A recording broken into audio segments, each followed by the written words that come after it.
I had an extraordinary experience with my very first physical journey.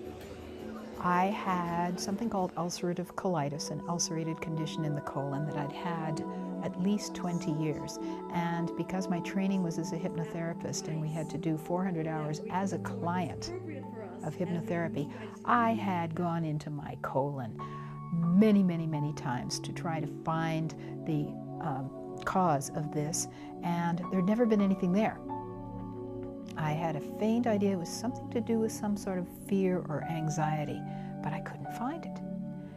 And in my very first journey, intensive weekend, the very first physical journey I did, I decided, well, I guess I might as well deal with the old colon. I was having a flare-up at that time.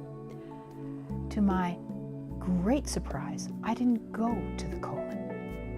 I went to my heart. And the memory that I had was not a difficult, unpleasant memory. It was something that I had remembered as very pleasant, some time that I'd spent with my father in his rose garden. And when that was replayed on a video screen, I discovered there was a subtext to that memory that I'd had no idea of.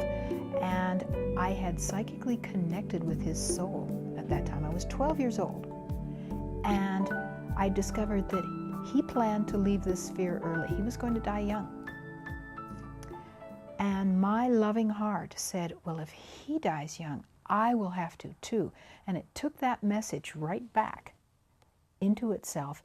And with every heartbeat, the message was going out. There's a sword over your head. You could die at any time. Be careful.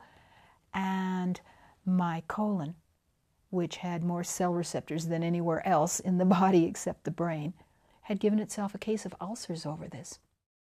Clearly what had happened was that I had stored a memory in the cells, actually, apparently of my heart rather than of my colon.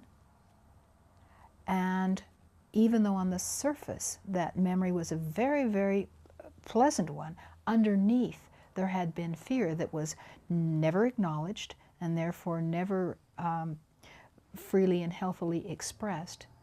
And so all the chemicals from that fear, all the hormones, got stopped and stored in the cells, and all the consciousness of that was in the cells. And then that consciousness was being communicated to the body and picked up by the colon. All those years, I had been looking and looking and looking in the colon, but the big difference was this time my mind wasn't running that process. It wasn't just the therapist's mind plus my mind deciding the colon was the obvious place to go. It was my source running the process. And we got to the real cause of it. And from that moment to this, I have not had 1 second's pain. It was gone. That was 3.5 years ago. The overwhelming experience that I have since beginning to experience and live the journey is I live in gratitude. I live in immense gratitude for the opportunity actually to express who I am and to know and live my life purpose on this planet. How many thousands of years have I waited for the opportunity to live a life awake? And here it is, available now. That's extraordinary. There's no high greater than that that can be provided by anything outside a person. And I have immense gratitude to my soul for leading me to the journey.